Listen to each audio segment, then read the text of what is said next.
Okay. Hello everyone and welcome to She Rides, a podcast where women's cycling takes lead. I'm Saar, your host for today, and today I'm joined by a super nice guest to talk about women's cycling. Let's get started. Ready?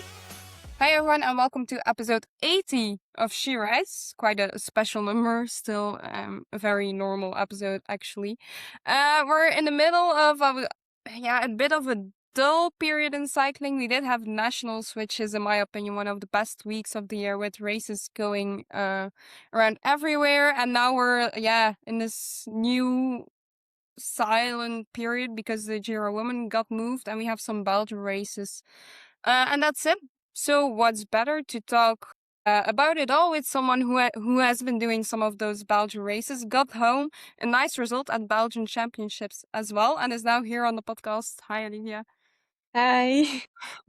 Super nice you're here. You did top 10 in Belgian Nationals and second in the U23 race, which is included in the elite one. But still, let's say you're not like the most known name in the whole women's peloton. So maybe can you start by introducing yourself first? I've not been cycling for so long, so I'm not that popular in the peloton, but I really like it. And now it's my first year with the team with Fenix as a devo. So yeah, and I'm really enjoying it. So That's super nice. You already mentioned it, like you're not for so long into cycling. So how did you get into cycling then, actually, if you're not in for it so long? well, first I did hockey, field hockey, together with athletics, and then I got some injuries, so I started to do triathlon. It's better for injuries. So, and then I got in love with the bikes due to triathlon. So, Mm-hmm. and also my dad cycles a lot, so that's also nice. Nice. So you've not been racing for long. You rode with the Van Moer team, which is quite known in Belgium, I guess. Yeah. And then with Next G, of course, which is even more known internationally as well. But yeah, when you start quite late and then you roll into the WorldTour peloton quite fast already. So how has that, let's say, first half year been? Yeah, it's difficult because sometimes it's scary in the peloton because for positioning and everyone is like so close to each other, and also I don't know much about cycling and the tactics, so it's a bit difficult, but Mhm. yeah, if you ask your teammates they will help you, and that's really nice. So Mhm. yeah. Yeah. Well, if it can be any help, I guess you know Petra Sjasny by now, who won the big mountain stage in the Vuelta. She was very new to cycling as well, and the first months she rode into the peloton, she didn't really know how a QM classification even worked, and now she's already winning stages in the Grand Tour. So even if the tactics are a bit hard, it comes in the end. So Mhm. but yeah, before we like go further into it, we saw you have a nice result in the Belgian Championships and some other Dutch Belgian races. So are you then kind of a sprinter type, or how do we see it? I don't really know yet, but I think I just love hard races where it's like not just only flat, but like with for example, the cobblestones from the Belgian Championships. It's nice. And then after a hard race, I know I have like a pretty good sprint. But now as a first year, I'm not really the kind of person who needs to sprint, and I need to help with the lead out. And that's also really, really nice because then I can help Anna. And yeah, it's really nice because she's a really good friend of mine. So it's nice to see her winning then. So yeah. Yeah, nice. But still, as you mentioned, you're part of the lead out. But if before the episode, when I was scrolling through that pro cycling stats page, here and there, you had like some nice top 10 spots in races with like quite a nice starting list as well. Did you feel the results coming, or was it like, oh, this is kind of unexpected? Mostly unexpected. But yeah, I really want to do like my role for the team good. And then if I also feel good after that still, then I want to sprint. But yeah, it's not really my job. So yeah, sometimes difficult. Yeah, but a nice result is always Yeah. nice to take home. So yeah, you're part of the Phoenix development team. It's like always the development teams. It's like a bit of a complicated. You're sort of part of like the whole structure, and then sometimes you're Mhm. racing really with the devo team. Sometimes it's a mix. How Yeah. has that experience been? It's really nice because as a devo you can still like make mistakes and learn from it. But yeah, also sometimes with the bigger girls, they give you like tips and stuff. So it's yeah, it's Mm-hmm. nice to learn. Mm-hmm. Yeah, pre-recording you mentioned like sometimes like the first times you're riding in like the big peloton with the big names, it's a bit scary. So what is it like then all of a sudden riding a race like with Charlotte Kool on your team? Like what does it feel like when you then go up to the start line? Yeah, it's crazy to yeah, to be a part of that, and it gives me a bit of stress, but yeah, actually it's not needed because if you just do your role good and you can help her, it's yeah, they really appreciate it. So yeah, that's really nice. Hmm. And then again about development teams, we've seen in the women's peloton more and more teams having their own development team. How important do you think it is to have development teams in the current women's cycling landscape? I think I think it's really important because I think your body needs to grow still, and otherwise it's like directly from the juniors, it's if you compare the kind of yeah, the length of the races, Mm. like the amount of kilometers, it's like such a big difference. So if you go like directly to the pros, it's I think it's not good for you. And No. also, yeah, it's better for to have to do cycling in a long for a long time, I think. Mm-hmm. Yeah. Yeah, for sure. So yeah, luckily there are Devo teams who make that big jump from juniors to World Tour a bit Mhm. smaller, but I think you will agree it's still a big step to go from Yeah. here to there. I think Yeah, yeah. I think those are really exceptions, but Mm-hmm. for the most girls it's better to be first Devo, I think. Mm. Yeah. Yeah, yeah. And how are you finding the little bit less big jump but still big jump you made? How are your feelings about it? Yeah, I really like it in the team. It's really nice, and because the atmosphere is also nice, the races go better, and you're willing to give everything for the team because yeah, you like them, and yeah, Mm-hmm. that's a good thing, I think. Mm-hmm. So And then, what's your favorite part about now being part of the big peloton, and what's the hardest after the change? I think the hardest thing is like yeah, the length of the race is like adapting and just like remembering to eat so much and drink so much and yeah, that's really hard, but yeah, and it's nice to now ride as a team actually. Yeah, with next year it was also already with a team, but yeah, now you really feel like it's like really you have like um, how do you say it? You feel it if you ride as a team, you're so much more in the races. So yeah, Yeah.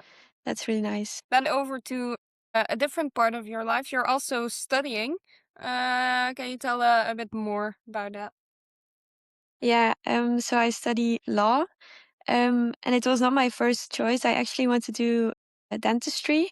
Uh-huh. It's like with an entry exam, and I had like 1 point too less or something to start. So I was like, yeah, never mind. I'm gonna do something different. And I thought it would be boring, but I actually really like it. Yeah, Hmm. yeah, that's good. And I had exams now, but they were good, so I'm happy. Yeah. That's good. And then like probably the most asked questions to athletes who study next to their sport, like how do you combine it with the racing and the training and everything?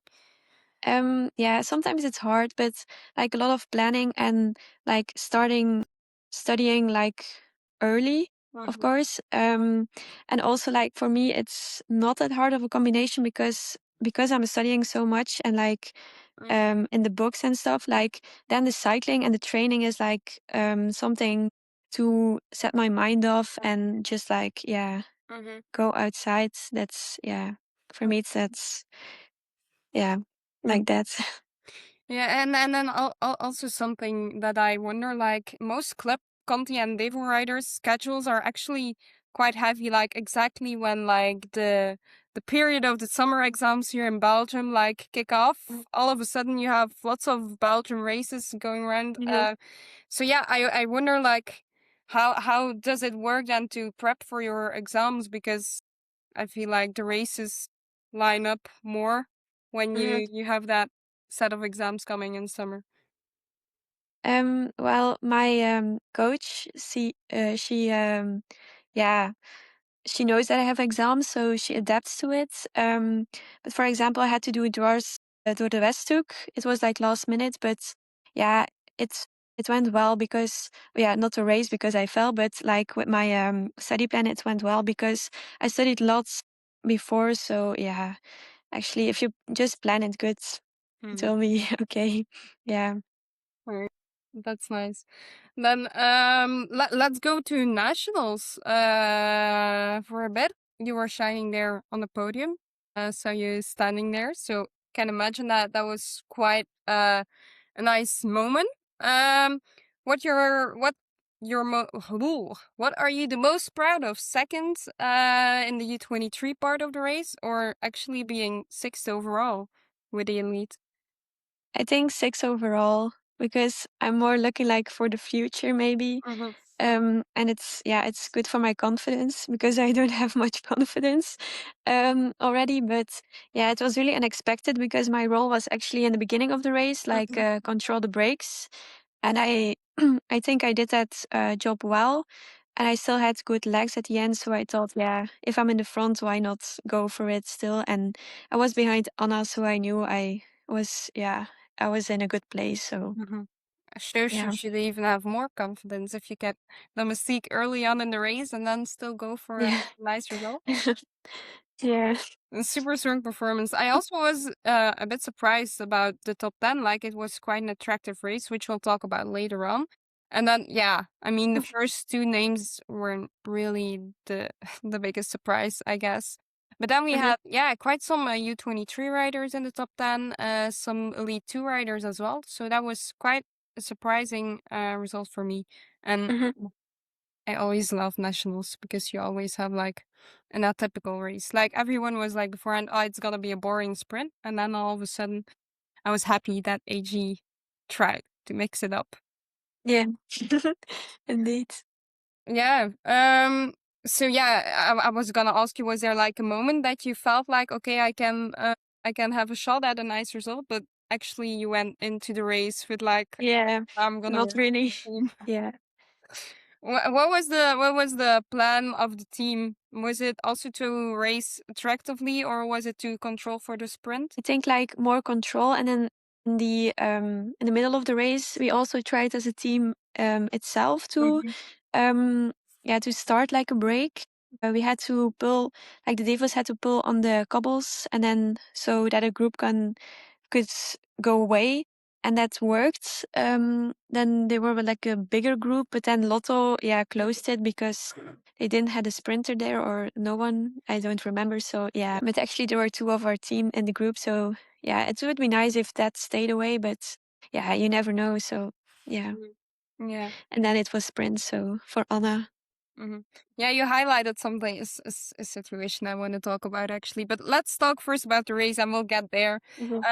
So it was, yeah, I don't think you could have a more flat parkour. I didn't see the whole parkour, but like Mhm. on the how you say, the profile, it looked like there wasn't even a bridge. Was there a bridge? That's the biggest. No, Yeah, okay. no, So now we got not confirmation. for me. Maybe I cut something of the parkour, but I don't think so. Yeah, so it was flatter than flat. Yeah. Maybe we should first talk about the time trial nationals, because maybe for she rides that's even more exciting. Because Mhm. what exactly happened there? I actually went there as well. Was it a good idea with the house situation I'm in? Maybe not to go out there in 37 degrees. And I guess like the temperature, like how it felt, it gave like 42 degrees or something. Like, in the shadow, it was sort of manageable, but like in the sun, if you were standing there at the podium, that was crazy. Also saw some scenes of like riders coming in. Marty Goossens had a horrible heat stroke, which was really scary to see. But yeah, I guess everyone was like beforehand, like, yeah, Lotte Kopecky's gonna take this as normal. The best moment of it all also was like the class came there and Sandrine Tas, I think, she was to her like, yeah, you're having the first time, eh? And then someone around her was like, yeah, Lotte is behind on the checkpoints, and she was she will pay this anyways. She was like, no way, I'm gonna do this, which was very funny if you looked at it in the end. But yeah, it was a typical podium. It all started with Margot van Pachtebeke, also she rides guest, of course, an all-time favorite, getting some like suspiciously good trial results, while the whole week I was to everyone like asking, yeah, what are you expecting? Like, she's not a time trialist. And then I was like, oh, she's like beating times of Sherry Bossette and stuff. And I was like, ooh, this is quite crazy. And then, of course, we had some amazing times by Lotte Klaas, and she just became Belgian champion. I would also recommend everyone to go scroll in our reels and find the reel I made there, because it perfectly shows why age is really a number, even in cycling. Because I still remember last year after the tour, I was shocked to hear that there were there were barely teams who wanted to have her on just because she was a bit older than maybe the most cyclists. But it was absolutely badass to see her there. And yeah, proof you should look at the talent and not all the other silly reasons. So yeah, if you believe in someone, then all of a sudden you have a very unexpected Belgian ITT champion in your team, which is lovely. So that was cool. Sandrine Tas, at least I got one spot right on the podium, was second. And then Margot van Pachtebeke, the non-time trialer, or so I thought, just podiumed on Belgian Nationals, which was also awesome. All in all, way too hot. Like, that was crazy. But super nice ITT Nationals. Then I'm guessing, pre-recording, we also knew that Laura Lisette Sander in Estonia already became time trial champion. We had Erin Boothman. She became U23 British national champion with a super strong time, because if you would look at it in the elite category, she would have gotten bronze there as well. But there it's very separate. It's a bit different from Belgium. Sigrid Haugstad was second. Paula Blasi, she crashed, of course, before the time trial, I guess the day or 2 days beforehand, when she was doing a reckon, and she had a bit of an off day. I guess that was it for the time trials, because the Italian one got cancelled. I hope I didn't miss anyone. Otherwise, I'm sorry. But then to the road race, because as I said, I wanted to discuss some stuff. So we had some different breakaways. We had we had indeed some Devo riders with Lotto who first got away, but then they didn't got much time. Then we had Brett Knave who went away. Then we had a break of 2 club riders. Doing this all from memory. Was it Jana Dobbelare and maybe Kim van Stenen? I think so, but I'm not sure. A reminder that I need to write my names down, but I guess it was the case. Yeah, and then we had some more attractive racing. Actually, as you mentioned, we had like a big break going away with I guess Margot and Lotte Klaas was that one. And we saw Lotto going full gas behind. They did have Ilke Steenhaven with them. Was she the rider that could compete most? But already there, I was like, we're talking like the whole week. Everyone is like, we need to find a way to beat Lotto. And then you're just gonna be like, oh, all the teams are away. We are in there too. And then you're just like with 5 going full gas to take them back. So I was like, this is weird. We also saw carbon bike going with them, which made more sense for me because they didn't have anyone in the front. Sprinting would be their biggest chance. But Lotto, I was a bit like, you could have maybe at least waited 5 minutes before you started going full gas. So that was something that raised some questions for me. And then it's already a week ago, so hard to recall details.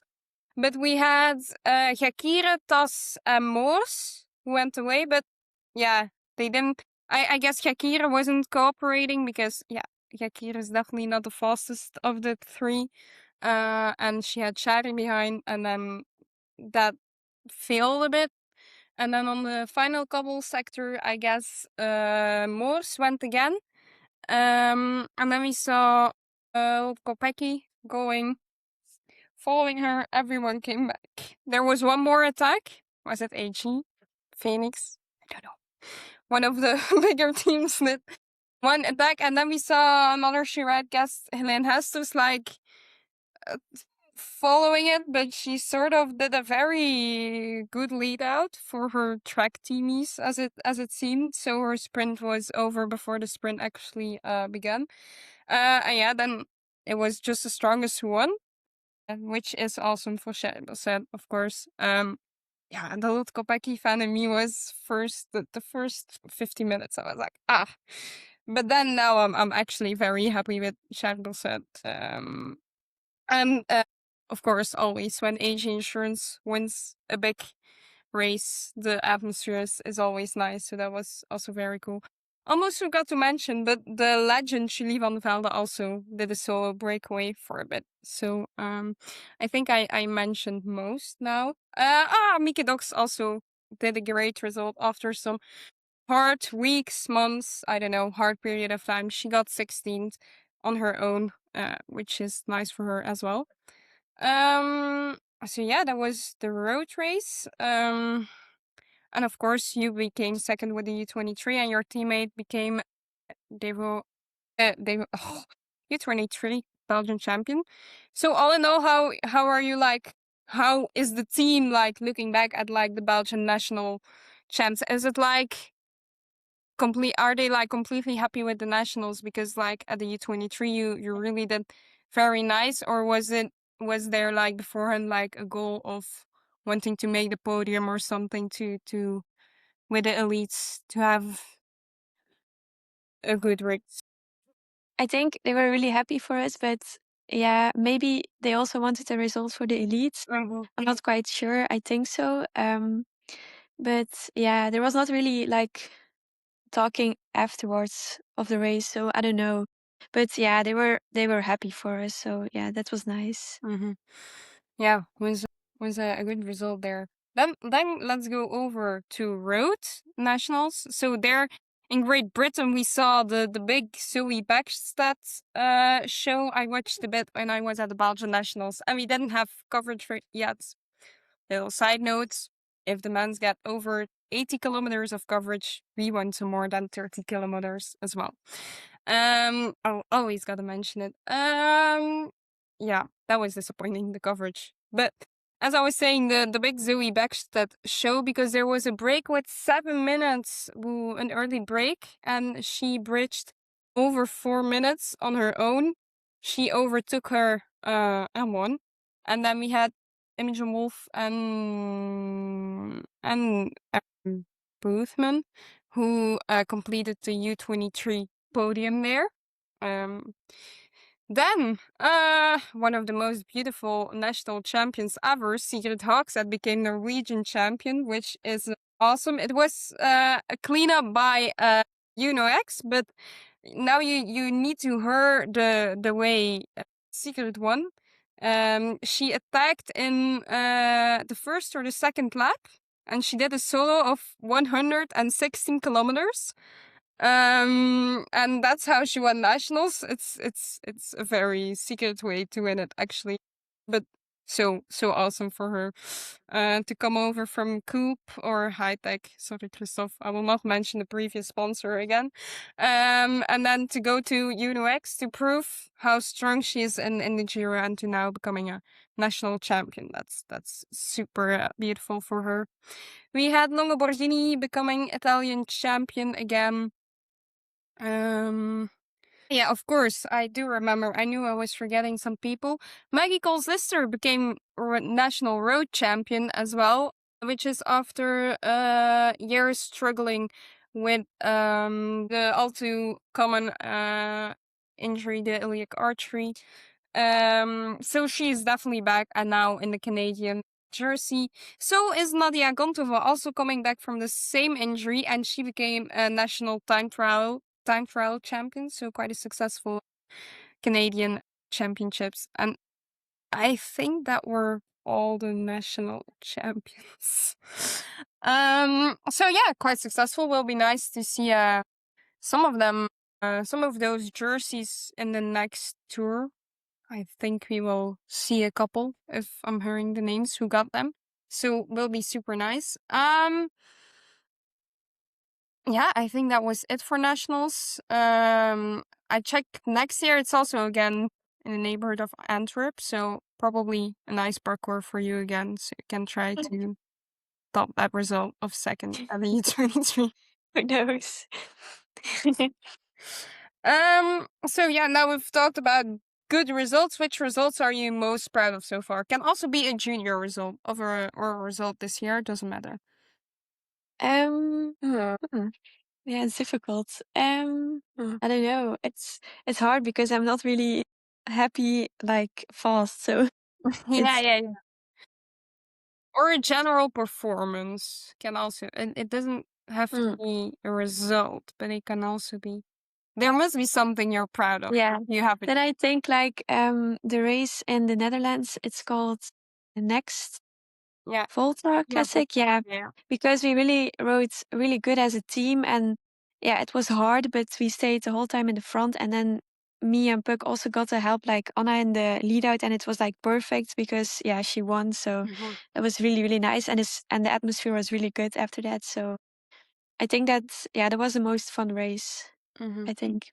Okay, nice. Other question: do you have a dream race, a race you would really, really love to win? I think yeah, it's a classic with the Tour of Flanders. I would really like to compete in that, or Paris-Roubaix also because yeah, I like cobblestones, so yeah. I think yeah, you don't like it if you're riding on it in the race itself, but Mhm. yeah, it's just like a crazy experience, I think. Yeah. It's super heroic. And then we've talked about it. So like as a young rider, you come in and you're mostly working for someone else's victory. So how do you balance like that teammate loyalty and really working for someone else versus like wanting to get a result yourself? Like how do you balance that, and how does like the team look at that? I think for me, I'm never really expecting a result or not really looking forward for a result because I know the team is happy if you just complete your role and not. They don't really care about the result, but just like the result of the team is the most important together. So, yeah, it really helps with no pressure and stuff. So yeah, that's nice. Let's get a bit to the the lighter questions, because this or that's are not always easy. But I'm just gonna give you a dilemma, and then you can choose one of the two. The first one Yeah. is an easy one. I'll tell you that: climbing or sprinting. How long are the climbs? That depends. Or Let's doesn't say matter. like really climbing, like not Long really climbs. plastic coated, but like climbing. Sprinting. Yeah. Cobbles or gravel. Oh, I have not really done much gravel, so, but yeah, cobbles then. So, Solo breakaway or bunch sprint. solo breakaway, but I've never done it, so yeah, it's hard. Nice. Rest day or extra training day. Rest day with like a coffee stop Racing in the rain or racing in the heat? in the rain. Yeah. Early morning training or evening training? Mostly early morning training. Yeah, I don't think this is a hard one for you either. Watching cycling or racing it? Racing it. Yeah, I also like watching it, but yeah, I'm not really experienced. And I also like watching other sports, so it's not only cycling. Mm-hmm. Which other sport do you love to watch? Do you like World Cup Soccer. going on? Oh, Soccer, yeah. I've actually watched soccer for a longer time than uh, the cycling, so yeah. It's a whole different yeah, it's actually a game, and cycling is not a game. That's a thing, so it's you can't compare it. and that's something I wonder because I do watch football. Do I roughly enjoy it? Maybe not. Sometimes I do. But like if you're a cyclist and cycling is so much about like that perseverance and that keep going Mhm. even if everything hurts, aren't you then something like watching your TV and you see like those football players rolling around and aren't you then like, Yeah. come As a on? cyclist, I sometimes think that, but then I think like, yeah, they have like if they do that, it's good for the game, but yeah, if you just lay on the ground in cycling, yeah, it doesn't help you, so you better get up. Yeah. Okay. Well, nice to hear. So, are you enjoying the World Cup? Are you like watching a lot? Are you like someone who would get up for like a special match or? Yeah, sometimes. I wanted to watch Belgium at Mhm. 5 in the morning, but I didn't do it because I thought, no, I need my sleep for for the nationals, so I didn't do it. But otherwise, I would do it. I think, Yeah, yeah, I I did really like actually it. do it, so I'm not too bad as for the Belgium games. I will. So, will you get up at what is it 2 this week? No, no, no, I don't think so. Yeah, it's not nice that it's like such difficult hours, but Mm. yeah, And are you then someone who rewatches it or the highlights yeah, just to? the highlights mostly. Yeah. Well, I watch in your place. What is it? Monday on Tuesday night or something? Mm. Okay, but nice. Football fan, nice. Where were we actually? Ah, yeah, sports you'd like to watch. That was it. So and now are you like watching tour as well, or Yeah, yeah? yeah, yeah. I also like it. Mm-hmm. Mm-hmm. Okay. Yeah, but tomorrow it will be hard to watch probably because you're racing yourself, right? Yeah, that's true. Are you Yeah. looking forward to it? Yeah, actually I am. Yeah. Okay. Was just gonna see. We should have a live stream actually. Oh, Yep. We. I'm telling this, and I don't know if it will be online. I will try. Before. So if you're listening to this before Argenta Classic, you can already cheer from behind your screen. Our guest here today. Um. So yeah, let's go quickly over the start list.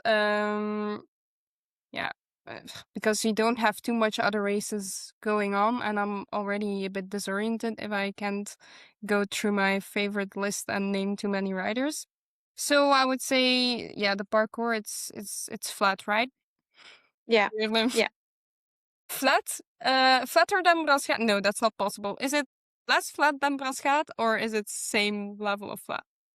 I think the same level of flats and also a bit of cobblestone, so Okay. yeah, we can compare it. Okay. So I would say in the sprint maybe Dina Scavone, Volker Wessels, depends, Soeren or Lonna Kutnicke.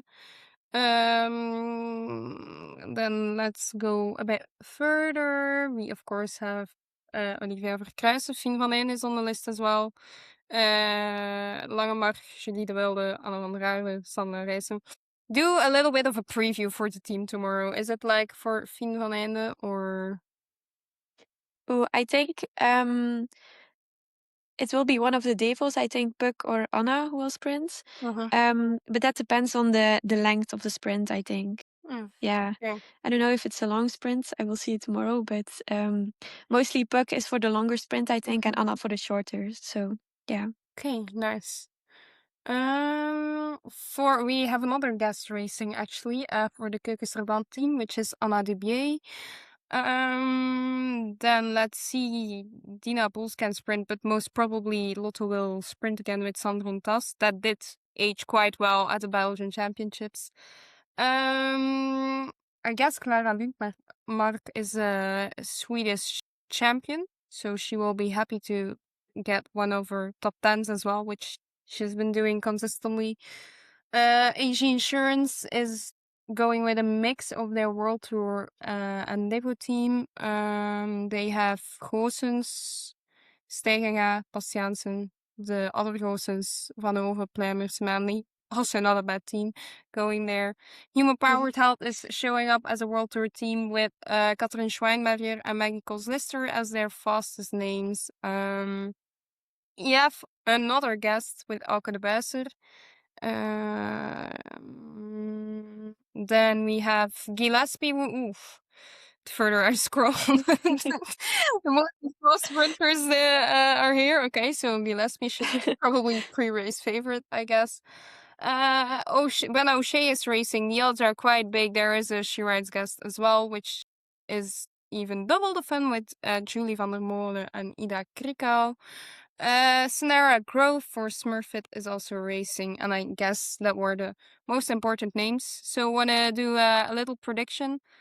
You can predict who wins, and then the first one of your team on which you don't need to pick a name. You can just say the spot where the first Fenix rider ends. I think, yeah, Sandrine Tas is really in a good streak. I think, yeah, maybe she wins. Or yeah, Dina Scavoni is also really, really fast in the sprints. So maybe one of those two. And the first, yeah, it depends on who the sprinter is actually, but tomorrow maybe Puck. I don't know. I think from my team. And so where position? Which position? Oh. First. Right. I hope. I'm gonna go with some nice She Rides bias. Maggie Kols-Lister is gonna take a win in her maple leaf jersey tomorrow. Is there a rider you looked up to in the past few years? Yeah, obviously, like Lotte Kopecky. But yeah, also like it was like a story when the first time I went to Calpe, I was not really racing, but I sat like in a restaurant also, and Shirin van Androoy was there, and she was really nice. So I looked up to her also. Yeah, it was just like with this experience. So yeah, it's also nice. Good two riders you chose there. Yeah. So you've mentioned like one day you'd really like to race Flanders or Roubaix, but is there still a race on the calendar this season you're really looking forward to? Actually, yeah, everything a bit, because it's a bit like different things, but like almost I go to Poland with the World Tour, so that's really exciting. Yeah, I hope I can learn much. So yeah. Yeah, that's nice. Do you have any pre-race rituals or like superstitions? Just be chill and not really stressed. That's my thing. Yeah, and just make sure that everything is ready, so I don't stress about that. And yeah. A deeper question: where do you see yourself in the sport within 5 years? Or where do you hope to see yourself? You can also dream a little bit. Yeah, I hope. Yeah, I really. Yeah, of course, I want to go pro, and hopefully still in my team. So because I really like the team. Yeah, that's good. I forgot a this or that, and it's actually my favorite. So would you prefer becoming road world champion or realizing the Flanders Roubaix double? Hard one. On the Roubaix, I think. Yeah. Yeah. Both quite epic. Yeah. Even better to do it in the world champion jerseys. Okay, we're actually done here. Apart from the most difficult thing I saved for the end. Do you have a Tour de France femme hot take? I will ask it every episode till we get at the Tour de France to get everyone hyped already a bit. So do you have one for us? Charlotte Kool will beat Lorena Wiebes in the sprint. Nice. Yeah. We would like to see that happen. I think everyone would like a change to not see Wiebes win a sprint. Yeah. Okay, well, super nice to have you on. Also, thank you so much for receiving a message yesterday and saying like, oh yeah, tomorrow evening is fine. Yeah, I have to make time. So if you don't have time, you have to make time. So you can thank her for still an episode this week, since it's looking very hard to get that done, but here you go. Thank you so much for being here. I would say lots of good luck tomorrow and the rest Thank of you. your career. And you deserve to have some more confidence in yourself. Because the results, even without intention, are already looking very good. So well done. Yeah. Thank you. Thank you for having me. That's a wrap for today's episode of She Writes. A huge thanks to Olivia for sharing her incredible story. Hope you enjoyed the ride. Make sure to subscribe on Spotify, Apple Podcasts, Amazon Music, or YouTube so you never miss an episode. And if you like today's show, a rating, like, or comment really helps us reach more listeners. Follow us on Blue Sky and Instagram for behind-the-scenes updates. And don't forget to check out our other episodes. If you've got any questions or topics you'd love us to cover, don't hesitate to reach out. Thanks for listening to She Writes, where women's cycling takes lead. Keep watching fun, and we'll catch you in the next one. Bye!